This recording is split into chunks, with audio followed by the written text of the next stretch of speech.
Saad, bonjour. Bonjour Vincent. Alors vous gérez l'un des fonds de petite et moyenne valeur française les plus performants sur 3 ans. Il s'agit de Kirao Small Caps. Les perfs, on va les détailler immédiatement ensemble. Sur 3 ans, Kirao Small Caps a engrangé un gain cumulé de 86,07%, ce qui nous donne une performance annualisée de près de 23%. Bon, bien sûr, il faut comparer ça aux performances de la catégorie et on va voir que vous surperformez très nettement, puisque sur la même période, arrêtée donc au 13 mai 2018, la catégorie a engrangé un gain moyen de 44,59%, soit une performance annualisée de 13,06. Je rappelle que vous, c'est 86 et 22,97, près de 23, j'avais dit. Donc, bravo, très très belle perf. Et on va s'intéresser évidemment à la méthodologie qui a permis de construire ces performances. Alors, Saad, le fondateur de Kirao Asset Management, c'est Fabrice Revol, qu'on a reçu plusieurs fois sur ce plateau avec grand plaisir parce qu'on considère que c'est un des meilleurs gérants de la place. Et la méthodologie de Fabrice Revol consiste à rechercher des entreprises qui présentent un triptyque. Rupture, solidité, valorisation. Alors rupture, ça veut dire que l'entreprise connaît un changement profond, soit un nouveau produit, un nouveau process, une acquisition, un nouveau marché, quelque chose en tout cas qui va changer la trajectoire positivement à terme de ses bénéfices. Ça, c'est le premier point. Bon, quand on a une rupture, généralement, ça suscite de la défiance, de l'incompréhension, et donc ça peut amener le marché à douter de l'entreprise elle-même, et donc offrir des opportunités à ceux qui voient tout l'intérêt qu'il y a à y investir. Sur un horizon de temps un peu plus long que le consensus ou que le marché, en l'occurrence, plutôt 24-36 mois en ce qui nous concerne. Et il faut rappeler qu'en effet, les bons investisseurs sont ceux qui savent être patients. Donc là, on a l'aspect valorisation, puis il y a l'aspect solidité. Et la solidité, pour Fabrice, c'est quoi? C'est des positions concurrentielles fortes et un bilan sain? Un bilan sain, une capacité à générer du cash de manière importante, et effectivement des parts de marché, des barrières à l'entrée et des avantages compétitifs très très élevés. Alors ça, c'est sa méthodologie. Mais est-ce que votre gestion s'articule autour du même triptyque? C'est exactement la même chose. Alors, petite précision peut-être, effectivement, chez Kirao, on est organisé de manière à ce que chaque gérant s'occupe du fonds qu'il gère. En l'occurrence, Fabrice gère le fonds Kirao Multicap et moi le fonds Kirao Small Cap. Pour autant, même si les décisions sont complètement indépendantes et autonomes, le process est exactement le même. Effectivement, ce qui nous intéresse vraiment, c'est de trouver ce triptyque, même qui peut faire un petit peu martingale marketing, ce n'est pas du tout le cas. Parce qu'on part d'un principe assez simple, c'est que quand il se passe rien dans la vie d'une entreprise, et c'est un constat plus qu'un principe, généralement la valorisation n'est pas particulièrement attrayante, ou en tout cas le marché fait bien son boulot. Alors, est-ce que dans le terrain de jeu que représentent les small caps, on trouve davantage de rupture que dans celui des large caps? Davantage, pas forcément, mais potentiellement plus impactante, parce qu'effectivement la taille d'une entreprise d'une petite et moyenne valeur, lorsqu'ils vont faire une acquisition structurante, ça va rapidement représenter plus de 10% de son chiffre d'affaires. Ce qui est plus compliqué pour une société qui va faire 100 milliards de chiffre d'affaires, même si ça peut être le cas, mais c'est beaucoup plus rare. Donc on mesure davantage l'impact avec les petites valeurs, les petites et moyennes valeurs. C'est généralement plus impactant. Est-ce que cette approche induit des biais sectoriels? Je m'entends, est-ce qu'on constate que finalement, certains secteurs sont davantage propices que d'autres à la rupture? Pas spécialement. On a vraiment une approche de stock picking pure, enfin une approche purement bottom-up. On n'a pas de logique thématique ou d'approche top-down. Donc il n'y a pas de biais sectoriel a priori dans notre approche. Après, s'agissant du fonds Kirao Small Cap, c'est vrai qu'on constate aujourd'hui, par exemple, qu'il y a beaucoup des SS2I, de sociétés de services informatiques. Mais c'est vraiment une conséquence plus qu'une volonté initiale de notre part. Votre portefeuille est très concentré dans Kirao Small Caps? Le top 10 représente un petit peu plus de 40%, le top 20 un peu plus de 60%. Donc, il y a des positions importantes au sein des premières lignes qui font généralement entre 4 et 6%. Est-ce qu'une telle concentration du portefeuille, c'est une question peut-être un peu bateau, mais avec une typologie de valeurs telle que des small et des mid cap, n'est pas plus dangereuse qu'avec des large cap?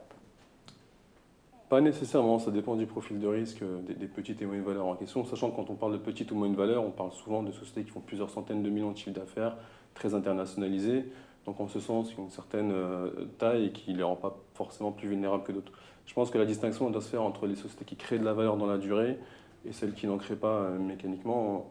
Si je pense à une société comme Air France, par exemple, dont on n'a jamais été actionnaire, si on regarde sur les 10 dernières années, ils font quasiment la même taille en termes de chiffre d'affaires. Ils ont cramé beaucoup de cash sur la période et ils font un résultat opérationnel qui est peu ou prou similaire à celui d'il y a 10 ans. Inversement, une société comme AK Technologies, qui est dans le top 5 du fonds, qui aujourd'hui va faire quasiment 1,5 milliard de chiffre d'affaires en 2018, et 10 ans, ils faisaient à peine 150 millions de chiffre d'affaires, donc ils ont multiplié leur chiffre d'affaires par près de 10. Donc vraiment, ce qui importe, ce n'est pas forcément la taille, mais c'est vraiment la qualité de l'entreprise, la vision du management et sa capacité à exécuter cette vision dans le temps. Très bien, mais en fait, ma question à propos de la concentration du portefeuille avait plus trait au risque de liquidité. On sait qu'il est plus important, en tout cas il est réputé plus important avec les petites et moyennes valeurs. Ça dépend aussi de plusieurs éléments. Premièrement, la taille du fonds. Aujourd'hui, le fonds Kairos Small Cap fait un peu plus de 100 millions d'euros, donc c'est une taille relativement faible à l'échelle de l'industrie. Le deuxième point, c'est qu'on a une liquidité qui est assez importante, parce que la capitalisation moyenne en portefeuille est de l'ordre de 3,7 milliards, donc c'est plus un fonds de moyenne valeur qu'un fonds de micro-cap, sachant qu'à peu près 60% du portefeuille est investi sur des capitalisations qui sont comprises entre 500 millions et 5 milliards, donc des sociétés qui sont relativement liquides à l'échelle du fonds. Et d'ailleurs, on peut liquider quasiment la moitié du portefeuille aujourd'hui en moins d'un jour de bourse. Donc ce n'est pas réellement un problème à ce stade. Je pense que la question se posera plus quand l'encours du fonds, si l'encours du fonds progressait de manière beaucoup plus importante dans les années à venir. La rotation au sein du portefeuille, elle est de quelle amplitude? Elle est relativement faible. C'est aussi lié à notre process, parce qu'on passe pas mal de temps à étudier les entreprises qu'on a en portefeuille. Et généralement, comme vous l'avez dit tout à l'heure, en tant qu'investisseur, on est assez patient et en tout cas, on accorde à nos sociétés un certain temps pour que les investment cases qu'on a en tête se réalisent. Globalement, le turnover est de l'ordre de 20 à 50%. J'aimerais qu'on revienne un petit peu sur la valorisation des small caps en général, parce que vous avez signé de très belles perfs avec Kairos Small Caps, mais le courant a été, alors il y a eu le stock picking, la qualité du stock picking indéniablement, mais le courant a été porteur, les small caps ont tout de même bien performé ces derniers temps, ces dernières années. Elles sont perçues, à tort ou à raison, relativement chères aujourd'hui. Qu'est-ce que vous en pensez? J'ai toujours un petit peu de mal avec les commentaires qui consistent à généraliser la valorisation d'une classe d'actifs au sens large, sachant que par définition elle est assez hétérogène. On peut effectivement avoir des sociétés qui sont très chères et d'autres qui le sont moins. Mais indéniablement, si on compare à il y a 2 ou 3 ans, les multiples de valorisation de notre univers d'investissement se sont beaucoup inflatés. Globalement, on est passé, si on prend un multiple de valeur d'entreprise sur résultat d'exploitation, on est passé d'à peu près 8 à 12-13 fois aujourd'hui. Et effectivement, dans la performance du fonds, qui comme vous l'avez souligné tout à l'heure, a progressé de l'ordre de 23% par an, je pense que c'est quasiment un tiers à la moitié de cette performance qui s'explique par l'expansion des multiples dont les sociétés en portefeuille ont bénéficié sur ces 3 dernières années. Donc clairement, si on devait se projeter sur les 3 prochaines, il y a beaucoup moins de place à une inflation de multiples, et donc mécaniquement, la performance, le rendement annuel des 3 prochaines années sera probablement plus faible. Pour autant, on pense que la progression des résultats pourra encore être assez intéressante, un petit peu moins que ces 2-3 dernières années, mais on peut avoir du 12 à 12% par an. Et comme on sait que toute chose est relative dans un marché, est-ce que vous pensez que les small sont toujours en mesure de surperformer par rapport aux large? Je n'ai pas de vision particulière à ce sujet. On est vraiment, encore une fois, on trouve de très bonnes idées dans les large caps et de très bonnes idées dans les small. Je n'ai pas d'idées tranchées sur le sujet. Très bien. Alors, certains gérants, SAD, nous ont fait part sur ce même plateau de leur volonté, dans le contexte actuel, de privilégier des dossiers de qualité. Alors, il faut évidemment s'entendre sur ce qu'est la qualité. C'est une définition, enfin, c'est un concept dont la définition varie de l'un à l'autre. Mais est-ce que cette approche, qui consiste à rechercher plutôt des dossiers qui rassurent et qui offrent une certaine visibilité, C'est une approche que vous partagez aujourd'hui? Alors, ce n'est pas forcément des profils qui rassurent, mais plutôt c'est vrai on est plus dans une logique à augmenter le poids des sociétés qui sont extrêmement résilientes au cycle économique. Et c'est vrai qu'on est sur un cycle économique qui a pas mal progressé ces dernières années. Si on prend le secteur automobile, par exemple, les ventes de véhicules dans le monde ont progressé de manière continue ces 10 dernières années. Donc on est plutôt prudent sur les valeurs dites cycliques qui pourraient pas forcément bien résister en période de ralentissement économique. Donc on est plutôt sur une logique effectivement de dérisquer le portefeuille et de concentrer un petit peu plus le portefeuille sur des sociétés qui sont particulièrement résilientes et capables de croître de manière très autonome. D'ailleurs, vous avez plus de cash que d'habitude en ce moment? Un petit peu, oui, enfin même beaucoup, puisqu'on a un peu plus de 11% de cash aujourd'hui en portefeuille. Ce n'est pas une décision d'investissement proprement dit, ça n'a pas été décrété du jour au lendemain, c'est plus la conséquence d'allègement, notamment sur des valeurs qu'on considère pas forcément à même de traverser les cycles dans les prochaines années. Et donc c'est le fruit d'allègement sur beaucoup de sociétés et un peu de mal à trouver des idées qui répondent à nos exigences en matière de coupe-rendement risque. Donc on a bien tout de même un marché où on a moins d'idées. Plus difficile à dénicher. J'aimerais à présent, Saad, qu'on parle un petit peu des convictions qui structurent le portefeuille. Et quand je regarde les principales positions, je vois en tête de liste Fountaine Pajot. Pour vous, c'est une société qui incarne le triptyque dont on parlait au tout début de l'émission? En tout cas, c'est vrai que s'agissant de la rupture, c'est un cas intéressant, parce que la raison pour laquelle on s'y est intéressé il y a un peu plus de 2 ans maintenant, même plus en fait, c'est qu'ils ont beaucoup investi ces derniers temps dans leur outil industriel, à la fois pour augmenter leur capacité de production, mais également pour changer l'ensemble de leur process industriel et la manière dont ils sont organisés, dans une logique d'anticipation d'une éventuelle croissance importante à venir, ce qui est le cas actuellement. Donc ça a été une décision extrêmement pertinente de leur part. Mais on pense pour autant que même si ils sont aujourd'hui capables d'absorber une croissance assez importante, ils n'ont pas encore récolté tous les fruits de ces investissements en termes de déficience opérationnelle et de gain de productivité. Donc il y a un levier sur la marge qui à notre avis, n'est pas encore matérialisé dans le cours de bourse. Mais ce n'est pas la seule rupture. Non, effectivement, il y a aussi des participations stratégiques qui ont été prises. La première au sein de Dreamnote Charter l'année dernière, qui est un de leurs principaux clients, qui est l'un des leaders mondiaux de la location de bateaux de croisière. Et on pense que mécaniquement, quand vous prenez une participation et qu'il y a un rapprochement capitalistique de cet ordre-là, Fountaine Pajot devrait gagner des parts de marché au sein de Dreamnote et donc devrait bénéficier d'un incrément de croissance assez mécanique. Et puis l'autre dernier point plus récent, c'est l'acquisition de Dufour en l'occurrence. Alors là, qui est un acteur français très fort en Europe, qui fait un peu plus de 70 millions de chiffre d'affaires, qui a une marque très reconnue et des produits de très grande qualité, sauf qu'il est sur un segment plus faible croissance, les monocoques. Pour autant, il y a de grosses complémentarités d'un point de vue géographique, puisque Dufour est très peu présent aux États-Unis, alors que Fountaine y est très présent.